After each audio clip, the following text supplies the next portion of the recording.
সুপ্রিয় দর্শক, এই বিধবা মহিলাকে বিয়ে করলেই পাচ্ছেন 3.5 লক্ষ টাকা দামের গাড়ি এবং এই যে দেখেন বাড়ি, এমনকি ব্যবসা করার জন্য নগদ 20 লক্ষ টাকা।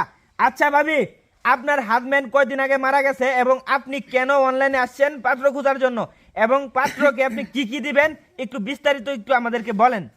আচ্ছা ঠিক আছে ভাই, আপনি যদি আমাকে প্রশ্ন করছেন অবশ্যই আপনার উত্তর দিতে হবে। এখন আমার স্বামী ব্যবসা করতো, ঠিক আছে, হ্যাঁ 6 মাস হয়েছে মারা গেছে। এখন আমি চাচ্ছি যে তো হয়তো বাড়ি গাড়ি অনেক কিছু রেখে গেছে, হয়তো আর নিয়ে যায়নি। আচ্ছা, বাড়ি গাড়ি যেগুলো রাখছে এগুলা কি আপনার নামে নাকি আপনার হাজবেন্ডের নামে? না, সব আমার নামে দিয়ে গেছে। আপনার নামে দিয়ে গেছে? মানে অসুখ ছিল তো, এই সময় পর বলতেছে যে কে কি কোন সময় কি হয়, তোমার যদি বাচ্চা কাচ্চা নাই তোমরা তো আমার বাড়িতে তোমার বাড়ি করে দিতেও পারে, এই কারণে ও আমারে মানে সবকিছু লিখে দিয়ে গেছে, একবারে সবকিছু লিখে দিয়ে গেছে। এখন আমার কথা হচ্ছে ভাই শুনেন, আমি আপনাদের বলি আমি অনলাইনে কিনে আসছি, আমার কষ্টটা মানে প্রকাশ করার জন্য আপনাদের কাছে আমার আজকে আসা। এখন ধরেন আমার এই বাড়ি গাড়ি যে রাখিয়ে গেছে, এখন ধর আমার এইভাবে থাকাটা সম্ভব না, এখন আমি বিয়ে করবো, ঠিক আছে।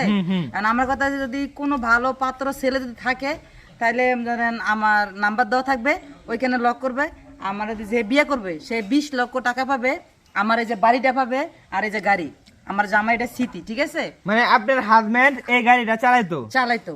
এখন ওর এই স্মৃতিটা আমি চাই ধরে রাখার জন্য।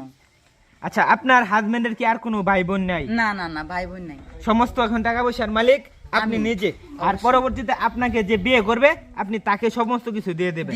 আচ্ছা, কিরকম ছেলে হলে আপনি বিয়ে করবেন? কোন প্রবাসী ভাইরা যদি আপনাকে বিয়ে করতে চাই তাদের কাছে কি আপনি বিয়ে বলবেন? হ্যাঁ, সমস্যা নেই, আমার কোনো মানে আপত্তি নাই। আমার কথা হচ্ছে ভালো ছেলে হইলেও হবে, ঠিক আছে। মানে ছেলে ভালো হইতে হবে? ছেলে ভালো, তাহলে যদি রিক্সা চালক হোক তাতে কোনো আমার আপত্তি নাই, আর প্রবাসী হোক আর রিক্সা চালক হোক আর গরিব হোক তাতে আমার কোনো সমস্যা নেই। আমার তো ধন সম্পদের টাকা পয়সার অভাব নেই, আমার জামাই যেগুলো রাখিয়ে গেছে ওগুলো খাইয়ে তো শেষ কথা তো না, আমার তো আর টাকা পয়সা দরকার নেই, ঠিক আছে।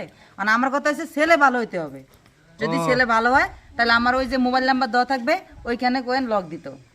আপনার হোয়াটসঅ্যাপ এবং ইমো নাম্বার অবশ্যই আমরা স্ক্রিনে দিয়ে দেব। তো প্রিয় দেশবাসী, আপনারা ভিডিওটা ব্যাপক পরিমাণে শেয়ার করেন। এই যে দেখেন অফারটা আমি আবার বলি, এই আপুকে বিয়ে করলেই পাচ্ছেন 3.5 লক্ষ টাকা দামের বাড়ি এবং এই বাড়ি 3.5 লক্ষ টাকা দামের গাড়ি এবং এই বাড়িটা এবং নারী তো থাকছেই, আরো ব্যবসা করার জন্য 20 লক্ষ টাকা। আচ্ছা, আরেক মিনিট জিগাই, আপনার হাজবেন্ডের সাথে যে আপনার বিয়ে হয়েছিল কিভাবে বিয়ে হয়েছিল একটু বিস্তারিত বলেন।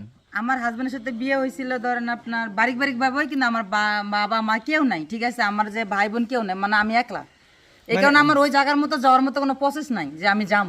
মানে প্রেম করে বিয়ে হয়েছিল? প্রেম করে বিয়ে বইছি, ধরেন আমার বাপ মা নাই, কেউ নাই, আমি যাম কই, বুঝেন না? ও, বুঝতে পারছি। এই কারণে যে আমি চাইতেছি যে আমি এই জায়গায় থাকি, আমার স্বামীর বাড়িতে যেমন স্মৃতিটা নিয়ে থাকে, ওই যে আর গাড়িটা, মানে এগুলো তো থুয়ে রাখা যাওয়ার মতো না, ঠিক আছে না, সংসার করছি।